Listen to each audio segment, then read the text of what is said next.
Halito, and welcome to Native Chalk Talk, a podcast by natives for all. Here we're keeping our native ancestors' stories and history alive while also sharing with you our native cultures, traditions, and more. I'm Rachel Youngman, a Choctaw originally from Anadarko, Oklahoma. I hope you'll enjoy this journey with me as we learn from our Native American guests. And stay tuned for the end of each episode where we'll talk about some great ways to support Native causes and or Native-owned businesses. Let's get started. But first, a word from our sponsor. The Choctaw Nation has always provided a foundation upon which a future can be built. From our home in southeast Oklahoma to a bingo hall that grew to be one of the largest casinos in the world. Today's summer school programs lay the groundwork for a love of learning. Small business programs support local economies. And with over 10,000 jobs created, Choctaw offers financial stability to tribal members and our neighbors. Together we build success, because together we're more. I'm sitting here with my guest, Shauna Williams, who's going to help me talk through the history and Choctaw influence of lovely Hochatown. Shauna, why don't you start us off a little bit about yourself and the good work you do for the Choctaw tribe? My name is Shauna Williams. I'm the Director of Real Estate Development, so I work in construction project management all across the tribal reservation. And I actually grew up just north of Hochatown in a small town called Smithville. Okay. It's the northernmost town of McCurtain County. And as I was in high school, I worked at a little cafe in Hochatown, and of course, was constantly going to Broken Bow Lake, and of course coming to Broken Bow for different things. I played softball in Broken Bow and Baptiste a lot, so have a lot of history and experience in the area. And I've slowly started getting back to Hochatown with some of the stuff the tribe has going on, and looking forward to spending more time in the area. That's great. That's exciting. And I love what you're doing. That must be a really fun job for the tribe. Now, since Native Chalk Talk is a podcast about our native ancestral stories, before we go into the history of Hochatown, I'd love to hear of your family's history, if you'd like to share. Absolutely. My family, again, we're from Smithville. All of my mom's family, her father and her mother, my grandma and grandpa, they both grew up. They were born in Ludlow, Oklahoma, which is just east of Smithville, north of Hochatown. So they grew up there. We have strong roots there.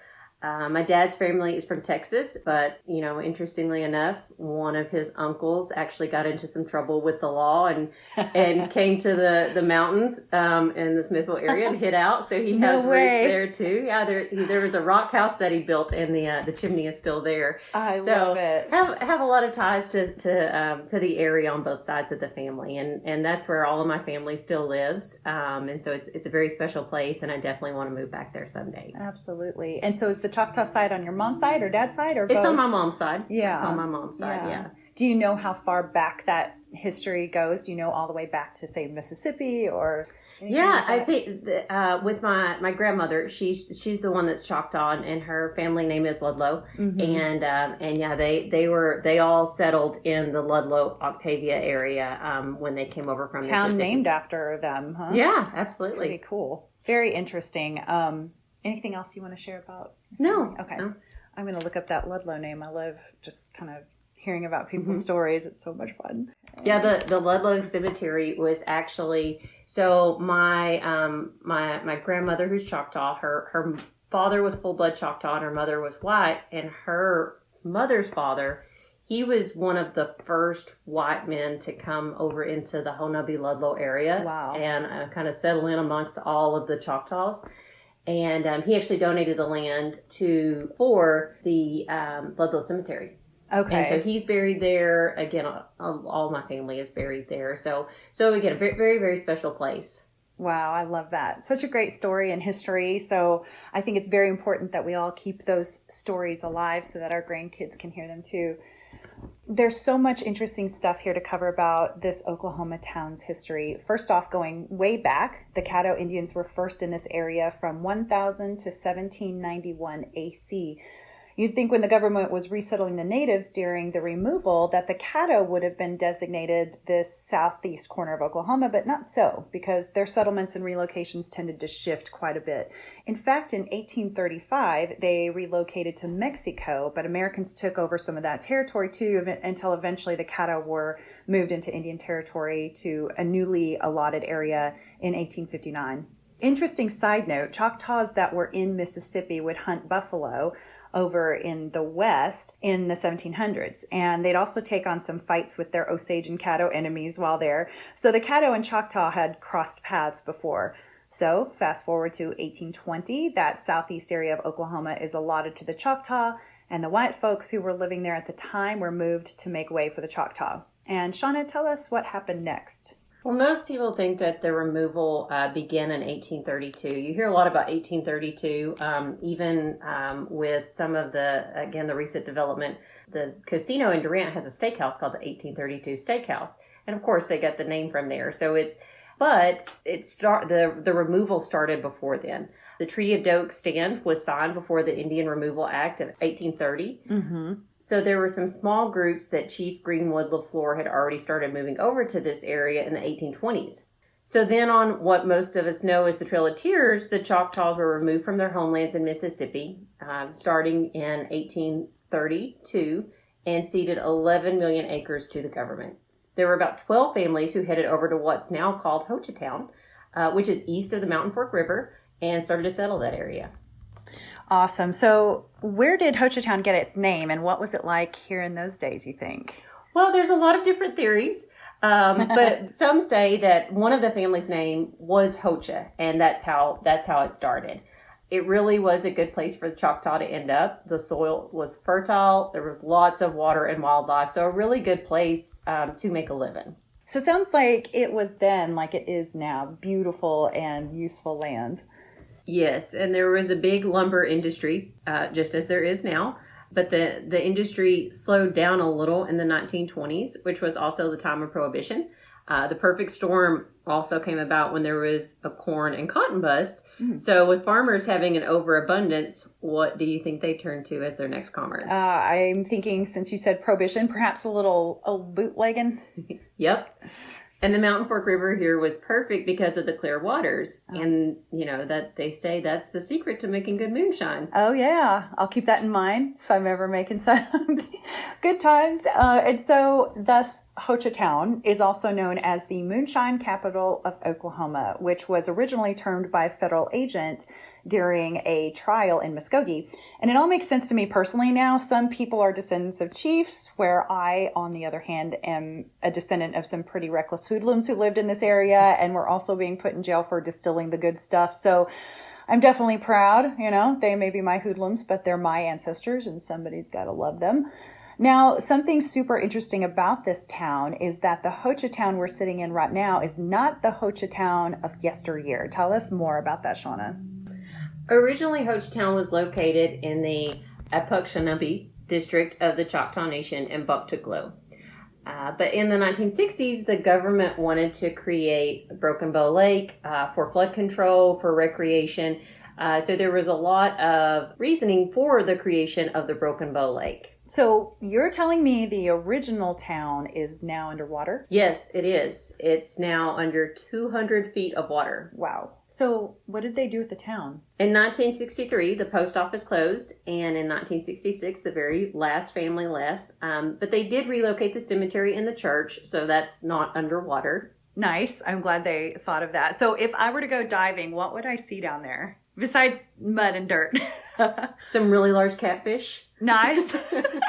Got it. So the history geek in me wants to take scuba lessons and grab a waterproof metal detector and go digging. Does anybody do that? Oh, yeah. There's a lot of scuba divers and diving that's done in the lake. Nice. Well, let's talk then about the newest Hochatown location today. It looks like there's so much to do here. There is, and it continues to grow every day. There is something new today, but some of the areas that have been there: Beavers Bend State Park, Hochatown, the state park, the golf course, of course, just the lake, all the activities there. Those are some of the staples that have been there for years. You can hike, you can walk trails, but now there gets to be more of the commercial development too. So you have all these restaurants and shops and breweries and wineries, and it really is something for everyone. Not to mention all of the beautiful cabin development to go there and stay and get away for a while. Oh, it's gorgeous. My cousin Matt, that I'm going to talk about later, he takes pictures of those cabins that are for sale or rent or whatever, and they're just amazing. They are incredible. So, and they also go hunting here. So I've heard it's also called the deer capital of the world too. So it's the deer and moonshine capital, food and drink. So is moonshine still distilled here today? It probably is. You can neither confirm nor deny. I can't confirm nor deny. But there is a legal distillery in Hochatown Distilling, and they make they of course have done a good job with keeping that history and legacy for Hochatown going. So it's really exciting to see that establishment doing so well. But there may be other rumors that hooch is still being made out in the mountain woods. Nice. So any listeners out there who like moonshine or want to give it a try, Hochatown is your place. Now, there's also a big, hairy, elusive friend in Hochatown that has made his way into your hearts and your hunts. Ah, yes. Bigfoot. Do tell. Bigfoot is definitely a staple in southeastern Oklahoma, in the Hochatown Mountains, and even in Hochatown. Bigfoot is almost the unofficial, I wouldn't even say almost, it is the mascot of Hochatown. They've done a great job, I think, with marketing and branding, and it's a fun character. But then there are some hunters, elders, that do have some pretty incredible Bigfoot stories, that they've seen something out in the woods that they just can't explain. Nice. I hear there were over 100 sightings in 1 month alone one year. It sounds like I need to get my camouflage, shotgun, and hooch and get hunting. But ironically, after this, I'm on my way to meet with a Bigfoot hunter. No joke. I wouldn't be surprised in this area. I love it. And then there's is it the Honobie Bigfoot Festival coming up too, right? Yeah, that's a big deal. That they've done a great job in that area to promote tourism and to bring people to the area, but it gives everyone a chance to tell their Bigfoot stories. Nice. Also. There's also a film crew in the area doing a documentary on Bigfoot, which is exciting to see what happens with that. Yeah, I'll be looking for that for sure. So for some of us who like to take a break from our hunting to go do a little shopping, what's the shopping like here? The shopping continues to grow as well. There's a lot of little shops popping up, even through our Choctaw small businesses, which we call our Choktawpreneurs. Yeah. We have a lot of them in the Hochatown, Broken Bow, Audubon area. So there's definitely a lot of boutiques, sporting goods. There's shopping for anyone and everyone in the area. Nice. So everybody, I would say ladies, but it's for the men too. Everybody get together. Come down here, do your hunting, your shopping, your fishing, your swimming, all of the good stuff. And as I always say, shop local. Also shop native, but if you can shop local and native, even better. By the way, I have to give a great big shout out to my cousin Matt Cameron, as I mentioned earlier. He lives in Broken Bow and is an amazing photographer. He doesn't just do the commercial photography. He also does people and just about anything you need. So check out Cameron Photography on Facebook, y'all. And if you do talk to him, tell him Rachel sent you and remind him that I am his favorite cousin. Also, don't ask him about my bad parking jobs. He wouldn't tell you anyway because he's that good of a cousin. Okay, what else would you like to share? Are there any other notable stories that you have about your real cool town? I think the most notable thing that I'd like to share, I know I mentioned it in the beginning, is I've been spending more time in Hochatown. There's a lot of exciting things going on in the Hochatown area. One of them being, a potential project that the Choctaw Nation is going to do. Very exciting. We don't have approval yet on it, and so it's not something I can talk details or specifics.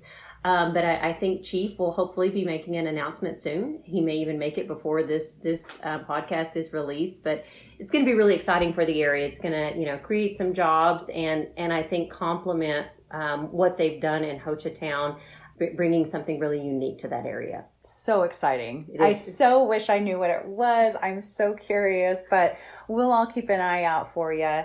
So where can folks go to check out more about Hochatown?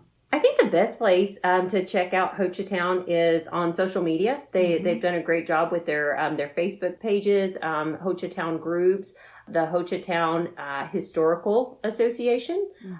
They do a good job with promoting things that are going on in Hochatown. So that would be a great place for folks to look at, I think. Great, great. And I also recently discovered a great podcast called Hosting Hochatown.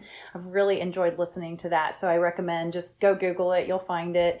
I'll be sure to share more information on my Native Chalk Talk Facebook page. So listeners, please be sure to check it out. I think you'll really enjoy some of the information you see about Hochatown. And Shauna, yakoki for your time, my fellow Choctaw friend. Thank you for opening up this Hochatown world for myself and my listeners. I may not have moonshine in my hands at the moment, but nevertheless, cheers. Cheers, and yakoki to you.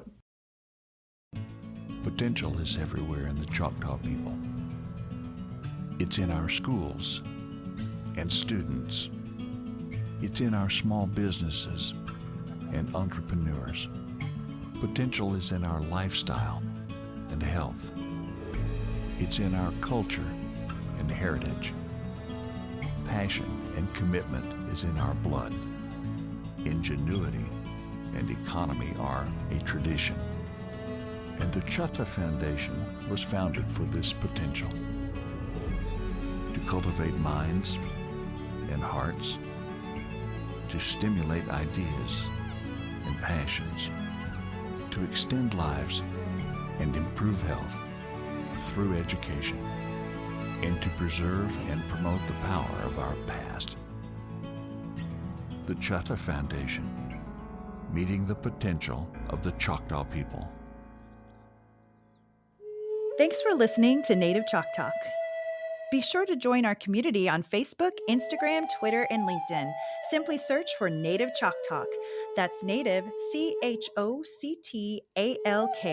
And check us out at nativechalktalk.com. Stay tuned for the next episode. You're going to love it. Yakoki. Thank you, my friends.